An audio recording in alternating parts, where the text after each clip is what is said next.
इस जीवन में मत पाप कमा, प्रिय पुण्य कमा करके धर जा।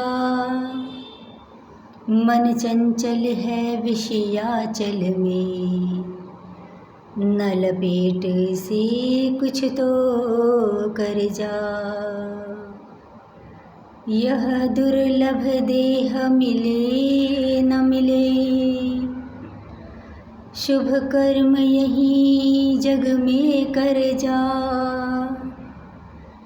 गिरिजापति के पद पंकज में, गिर जा गिर जा गिर जा गिर जा।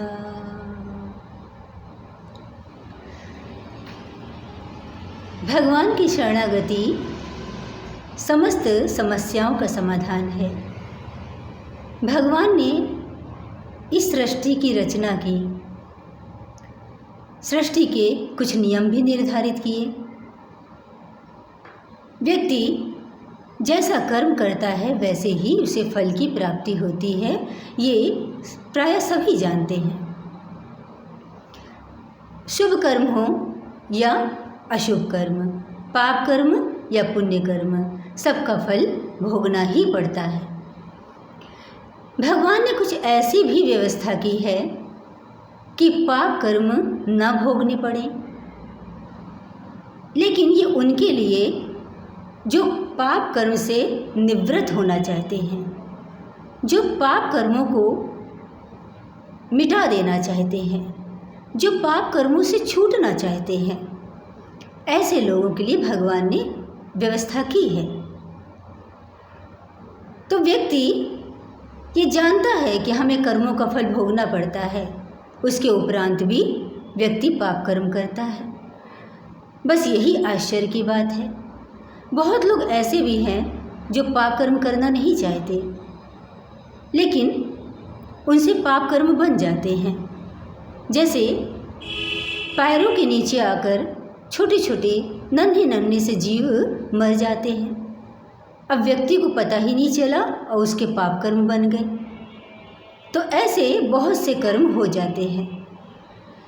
पूर्व जन्म के, जो अनंत जन्मों के, एक दो जन्मों के नहीं, अनंत जन्मों के लोगों के पाप और पुण्य कर्म संचित रहते हैं, उनका भी फल भोगना पड़ता है। तो इनसे पाप कर्मों से कैसे छुटकारा पाएं? क्योंकि पाप कर्म कोई थोड़े से नहीं हैं जिनको मिटा दिया जाए। ये पर्वतों के समान है जिनको हम जानते भी नहीं, और जन्म पर जन्म व्यक्ति लेता जा रहा है। जीव जन्म लेता है और अपने कर्मों का फल भोगता है। उसे पता भी नहीं होता कि हम किस जन्म के कर्म को भोग रहे हैं। तो हम कैसे इन पाप कर्मों से छुटकारा पाएं? तो इसके लिए प्रमाण चाहिए। अगर हम कह दें कि ऐसा करो, पाप कर्मों से छूट जाओगे, व्यक्ति विश्वास नहीं करता। उन बातों पर विश्वास कर लेता है जहाँ झूठ चलता है, जहाँ दिखावा होता है। लेकिन जहाँ सत्य बात कही जाती है वहाँ प्राय लोग जल्दी विश्वास नहीं करते। तो इसके लिए प्रमाण चाहिए। तो हमारे शास्त्र पुराण ये सब प्रमाण हैं। तो एक कथा आती है जिसको बहुत संक्षिप्त में वर्णन करते हैं कि कैसे पापों से छूटा जाता है। तो अजामिल नाम का एक व्यक्ति, ये कथा लोगों ने बहुत बार सुनी होगी। तो अजामिल नाम का एक व्यक्ति जो कन्नौज में रहता था, उत्तर प्रदेश के कन्नौज में, वो बड़ा ही ज्ञानी था, वेद शास्त्र का ज्ञाता, मात पितृ भक्त, बहुत सेवा करता था माता पिता की, पत्नी का भी ध्यान रखता था। इस प्रकार से बड़ा ही श्रेष्ठ व्यक्ति था। एक दिन पिता के कहने पर वन को गया समिधा लाने। समिधा जो वृक्ष से लकड़ियाँ स्वतः ही गिर जाती हैं, उनको बीनने के लिए गया। जब वापस लौट रहा था तो उसने एक गणिका को देखा। वो गणिका एक पुरुष के साथ बैठी हुई थी। उसने देखा अपना मन वहाँ से हटाने का प्रयास किया, लेकिन नहीं। कहते हैं ना, बुराई की ओर दृष्टि पहले जाती है। कहीं मार्ग में कोई अच्छा कार्य हो रहा हो, कोई दान पुण्य कर रहा हो, तो लोग भीड़ लगाकर खड़े नहीं होंगे, लेकिन कोई अगर बुरा कार्य हो रहा है तो वहाँ पर भीड़ लग जाती है। तो इसी प्रकार से उसने दृष्टि हटाने का बहुत बार प्रयास किया, लेकिन उसका मन जो था वो वहाँ बिल्कुल चिपक गया और वो देखने लगा। घर आया, घर में भी वो दृश्य उसके मन में घूम रहा है। इसीलिए कहते हैं कि बुरी वस्तु नहीं देखनी चाहिए, बुरा नहीं सुनना चाहिए, बुरा नहीं बोलना चाहिए। यह हमारे मन को प्रभावित करता है। अब उसके दिमाग में ये बात घूम रही, बहुत उसने कोशिश की कि हट जाए, नहीं हटा, चित्त में चिपक गया। अंततः उसने क्या किया कि उस गणिका के पास चला गया। उसको तो धन चाहिए, उसको पुरुष से क्या काम। उसने धन की मांग रखी, गया अपने घर से धन ले आया। इस प्रकार से वो अपने घर को उसने खाली कर दिया, सारा सामान भी बेचकर उस गणिका को दे दिया। अंत में उसी के साथ रहने लगा। उसके 10 संतानें हुई। जो अंतिम संतान थी उसका नाम साधु संतों के कहने से नारायण रख दिया। जब उसकी 88 वर्ष की अवस्था हुई तो सबसे छोटा पुत्र जो था उसको बड़ा प्रिय था, उसी को बुलाता, उसी के साथ भोजन करता। 88 वर्ष की अवस्था में 3 यमदूत आए उसके प्राण खींचने के लिए। जैसे आए तो उसको बस अपना अंतिम पुत्र जो था, 10वां पुत्र, छोटा पुत्र, वो याद आ गया और चिल्ला दिया, नारायण नारायण बचाओ। जैसे कहा वैसे ही भगवान के देवदूत आ गए। यमदूत से कहने लगे, अब यहाँ से जाओ, तुम इसके प्राण नहीं ले जा सकते। अजामिल ये सब देख रहा है। यमदूतों ने कहा, ये बड़ा पापी है, इसने अपने परिवार वालों को बड़ा कष्ट दिया, सब बुरे कार्य किए, उस गणिका के लिए इसने चोरी भी की, सब कुछ किया घर चलाने के लिए, इसलिए ये बड़ा पापी है। हम इसको ले जाएंगे और नरक में ले जाकर इसकी बहुत पिटाई करेंगे, इसको बहुत यातना देंगे। देवदूतों ने कहा, अब तुम इसे नहीं ले जा सकते क्योंकि इसने भगवान का नाम लिया। यमदूतों ने कहा, भगवान का नहीं, अपने पुत्र का नाम लिया। नारायण नाम पहले किसका है? उन्होंने कहा, ये भगवान का है। तो कहने लगे, बस भगवान का माना जाएगा।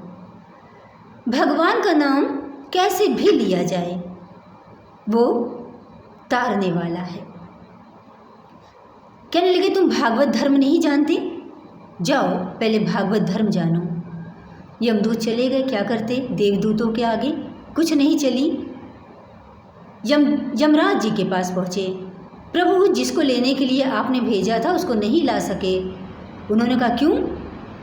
वहाँ देवदूत आ गए, क्योंकि उसने नारायण कहा था, अपने पुत्र को पुकारा, वे भगवान का नाम मान रहे हैं। तब यमराज जी ने कहा कि देखो, जहाँ पर भगवान का नाम लिया जाता है वहाँ भूल कर मत जाना, वहाँ केवल भगवान के दूत जाते हैं। तब से ये निश्चित हो गया कि जहाँ पर भगवान का नाम लिया जाता है वहाँ यमदूत नहीं आते, केवल भगवान के दूत आते हैं। जब अजामिल ने ये सब देखा कि यमदूत चले गए और ये देवदूतों ने हमारी रक्षा की, वे किस प्रकार से भयानक थे, हमारे प्राणों को खींच रहे थे, पीड़ा हो रही थी, तो बड़ा विस्मित हो गया कि आखिर इन्होंने कैसे हमें बचा लिया एक बार नारायण नाम लेने से। उसने कुछ कहना चाहा देवदूतों से, लेकिन वे अंतर्धान हो गए। वो उठ बैठा अजामिल, अरे हमने क्या अनर्थ कर दिया, हमने कितना पाप किया, मैं ज्ञानी था, उसके बाद भी हमसे इतने पाप हो गए। बस उसी क्षण उसको ज्ञान हो गया, जब जागे तब सवेरा। उसी क्षण उसने परिवार का त्याग कर दिया, हरिद्वार चला गया। गंगा जी के तट पर बैठकर उसने बहुत भगवान की भक्ति की, खूब नाम जपा, इतना जपा कि जब अंत समय फिर उसका आया तो वो भगवत धाम को चला गया। उसके सारे पाप नष्ट हो गए। जो उसके संचित कर्म भी थे, यानी संचित कर्म जो पूर्व जन्म के पाप होते हैं, वे सब नष्ट हो गए, क्योंकि भगवत धाम को वही जा सकता है जिसके कोई पाप शेष न रहे। भगवान का नाम समस्त पापों को नष्ट करने वाला है। अगर ये केवल कह दिया जाए तो लोग इतनी जल्दी विश्वास नहीं करते। अरे भगवान का नाम क्या नहीं कर सकता है, सब कुछ करने में समर्थ है। इसलिए भगवान के नाम का ही एक आश्रय लेना चाहिए।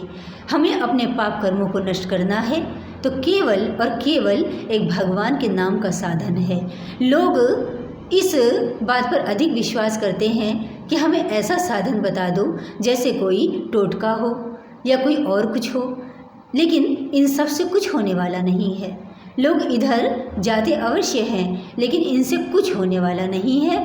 केवल और केवल एक भगवान का नाम ही समस्त पापों का शमन कर सकता है, और सिर्फ पापों का ही शमन नहीं करता है, हमारे पापों का शमन करके हमें श्रेष्ठ योनि प्रदान करता है, हमें भगवत धाम प्रदान करता है। जैसे व्यक्ति के कर्म हैं वैसे उसकी गति होती है।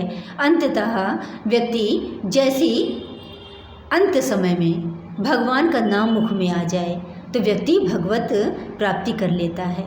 लेकिन अंत समय में भगवान का नाम कैसे आएगा? जब उसने पूरी आयु भगवान का नाम जपा होगा। अंते यामति सागति, जैसी मति अंत में होती वैसी गति होती है।